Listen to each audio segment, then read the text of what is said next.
apologising for our Kulusevski, please. Talk about putting me on the spot. Well, I mean, we all saw what happened when we were without him, and I think I've made this point before that people have been saying that Tottenham are a one-man team for many years now.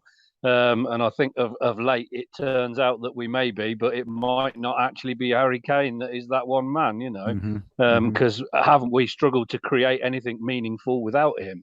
Yeah. And there was a while towards the end of last season where it appeared that certain teams that we played had almost got his number because he was favouring, cutting down on the outside right and then cutting in at the edge of the 18-yard box and switching feet in order to create the last through ball or the finish. And it seemed for a while like teams had worked that out, and I was a little bit not if not concerned but aware of that coming into this season, thinking, well, if that is his kind of main modus operandi of getting the ball into that danger area, how effective is he going to be if people are now aware of it?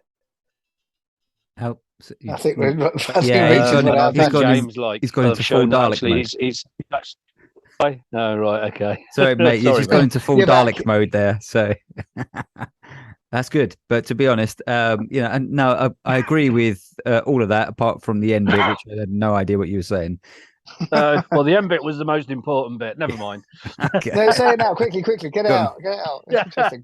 I don't know which bit you'd lost me at, but I was just sort of saying that the match at the weekend proves that he's far more dimensional than that, and that even we're not seeing him cut in, we're seeing him go round, and we're seeing him draw more of the defense out and create the space, and that his game is developing along with his understanding of the other players as well as Bentancur. And it's just wonderful to see.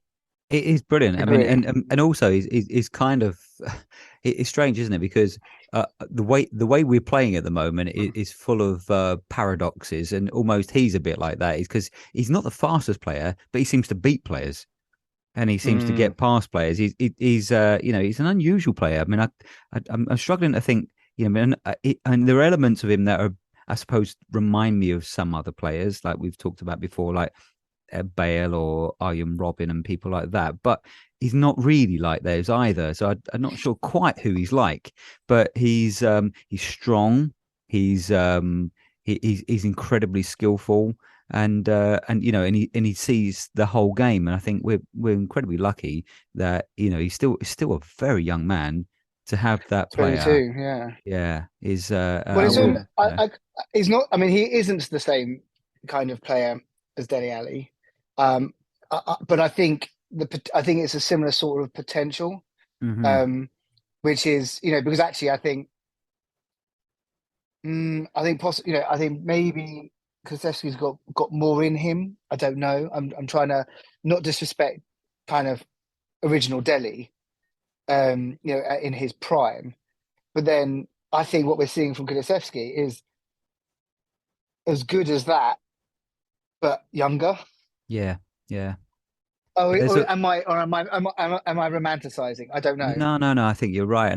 But I also see beyond that. I mean, there's aspects of his game that remind me of De Bruyne, maybe obviously not on set pieces and things like that, but I think there's so much to come from this young man. I think he's a massive asset. I don't think we should underestimate the importance of his strength as well. I mean, the one thing that he does have over some of the other players we're comparing him to is that you very rarely see him get bodied off the ball. Talking about being bodied, it was a really quite there's a lot of full-blooded tackles going in this match, weren't there? And one in particular on Dyer that could have put him out of the World Cup. What do we make of how robust and the challenges were and how physical this game was? I mean, I personally, I was going to say, actually the way that they all got stuck into the game, I was quite surprised because considering the World Cup is the next game basically for them, I thought it was pretty robust game overall from most players. I just wonder whether Leeds themselves thought if they get stuck in, that we won't reciprocate because we're too worried, because we've got quite a lot of our squad. I mean, maybe proportionally as many as the very top clubs going to the World Cup, and they might have thought we might not fancy it, but we certainly did, I think. I think that's a fair comment. I don't think, they would have been forgiven for thinking that as well, Leeds, because, we've all seen us get bullied out of matches several times this season. That famous sort of soft Tottenham underbelly is making a real resurgence, isn't it, at times? Yeah. And I mean, I was expecting them to play exactly as they played, because I thought they're just going to think, come here, we'll stand up to them, we'll push them off the ball, and then they'll roll over. And and on another week we might well have done. Yeah, I mean, it almost nearly happened actually, because there was in their goal, the next one, which was scored by Rodrigo when they went ahead again. They fouled Bentancur in the build up to that, and you could see him. I mean, sort of rolling around, but it was that was, it made a fair deal of it, but it was a pretty robust challenge as well, and it was given, but I'm surprised it didn't get called back by VAR to look at that, because that was a pretty hefty challenge, just 2 or 3 passes before the actual goal. Yeah, well, I think they did appeal for it, but the referee. Now, let me get this right. They did appeal for it, but the referee did not pull it back did not refer it to VAR, and they didn't seem to. Either they didn't intervene, or they had a quick look at it and they didn't think there's anything in it. I can't remember, but then when you watch it, VAR messed up on that whole game. Actually, I mean, they didn't think there was anything in that challenge in Dyer, and that could have been a red as well. Straight red. That's also true. That's also true, and we could do a series of pods on VAR, and it's been covered so many times, so let's not go there. But I noticed none of us are talking about our first goal either. Yeah, well, this is true. Well, no, hang on a second. Because there was a lot of talk about whether or not our first equaliser was a VAR. Yeah. No, they did. They actually look at that one? I think they did look at it, didn't they? Because I know Leeds definitely protested quite vigorously about that, but I think they did look at it. They looked at that, but they looked at that because they thought the keeper had been fouled. Yeah. And it was not. There was nothing. There was not. And it was not because there was quite a long time before that was declared a goal, so we know that they were looking at it. Right. What was I going to say? Yes, but go back to your original point. Yes, they were stuck in. Yes, they were basically as you say, trying to bully us off. And we saw in the final 10 minutes or so, they became the losers in that argument, because ultimately they got a player sent off for doing exactly that. Yeah, and didn't take the hint that it wasn't going to happen and think we should sort of ease up a little bit and hang on a second, when he got off the 87th minute. So there's appreciate that we were at that point ahead, but ultimately, so I was just checking the score times.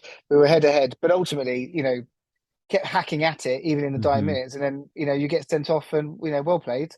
That's you out for the next 2 games. So, talking about going off, should we have a little chat about when Emerson went off, because that seems to have created quite a lot of chit chat on Twitter. What are your views on how the crowd reacted when Emerson went off? And there's a lot to discuss there. I don't think that situation is quite unique, because I seem to remember back in the day, people, other players, even like Ramon Vega getting, pretty, a lot of people kind of giving him stick and really, tutting and kind of not really warming to him as a player for a while. So it's not as if it's and a lot of people have been talking about this as a kind of modern fan thing. I don't think it is. I don't think it is. No. No, So, no. but I mean, I'm not saying that I agree with it, but I just want to get your take and what you feel about this situation and how it was dealt with by the fans when he was going off, because there was quite a lot of kind of ironic or applause or ironic cheers as he was going off. And on a human level, it's one thing, but I think this kind of a bit of a complicated matter personally. What's your thoughts, Rich? Well, I don't. In general, like I say, I don't think it's a new thing. I've been going to Spurs for 30 odd years now, and I've heard us abuse an awful lot of players. Mm. And, some people have had it worse than Emerson Royale. About 12 months ago, Matt Doherty was getting exactly the same treatment. Sissoko? And yeah, Sissoko. I mean, we don't have to reach too far back into the past to find scapegoats because we're good at making them. Yeah. I don't like it. I don't think there's But any it's not any unique to our bloody fan need base for it. either, is it? I mean, a lot No, of fan not at bases all. are exactly the No, same. not at all. No, no, absolutely. But in general, it's not something I ever join in with when I'm No, there. I no, must admit. no, I agree. Simon? But we use the term, we're using the term scapegoat, but at the same time, his performance was poor. And I Mm-hmm. think that this is where it kind of gets, it's sticky, which is if a player's performance is poor and we are ultimately, we're not like leaping ahead and it's not some marginal game where it doesn't really matter. This is an important game. This guy's in the first team. He's paid an awful lot of money. He's a professional athlete. He bigs him, he clearly has, I would say he's an egotist, but he clearly does think a lot of it. He does think of himself in a positive light because, we know he likes to put out his show reels of him touching the ball and all the rest Yeah. of it. Good At the point. same time, and I'm kind of like, okay, that's all fine. I've got no issues with celebrating a great player, but if you're going to play crap, then I think 60,000 people or 40,000 people are going to tell you that you've had a bad day and you need to take that, soak it up, and do something about it.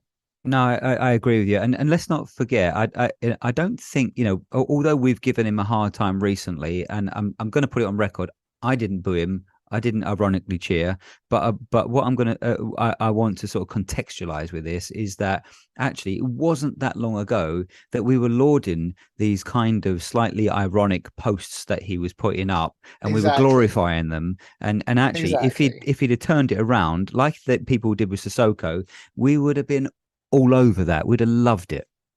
We love an underdog. Yeah. Right. We love an underdog. And that's not to say it's too late for him because it isn't. He could go exactly. He could go away for a month and he could go and absolutely work on everything that he needs to work on and be like, do you know what? Actually, the break has done me good. I've come back. I've recharged. We've practiced, and I'm going to show these guys. And we'd be like, that's our guy. We want our team to do well. Yeah, but absolutely. But by the same token, if you're bad, it's like you're not going to, you are going to lose favor with the fans. And that's not to say they want you to fail, but they are going to make their feelings known. Yeah, and let's face it, he is objectively bad at the moment. And how else the fans, how else are they going to express that? I mean, I was listening to Danny Kelly the other day, and he was just basically saying that in terms of the way that fans can react, it's like for them, booing and cheering is basically fans' grammar. It's how they express things, and maybe it's not even so much at him. It's like at Conte to say, look, there is a player sitting on the bench that we can all see that can do an amazing job. Surely you can't be as stubborn as to put this guy out there who's getting stick, which is not really fair on him. And you are not putting on a player that a lot of us want to see have a go. So I think there's an element specifically about Spence. Spence, yeah, exactly. And so there's an element of that to this. I think that the fans are going, look, we feel we can see that there's a player on the bench who's every time he's come on has done a decent job, and there's objectively a player who really doesn't fit this system who you keep persisting with, and so a lot of this isn't. I don't imagine like aimed directly at just trying to slaughter Emerson, because we did support him before, but I think maybe aimed at just kind of expressing to the management team, look, this isn't working. This isn't working. I don't. Yeah, for me personally, because I can't speak for anyone else, it's not. It isn't personal, No. right? It isn't personal. Whatever I'm saying Mm-mm. now, or if when he was subbed off, when I was giving a hooray, like slow clap him off, it's not personal. It's because I think he's a bad person. It's because we're in a football match. We're trying to get the 3 points. We want to send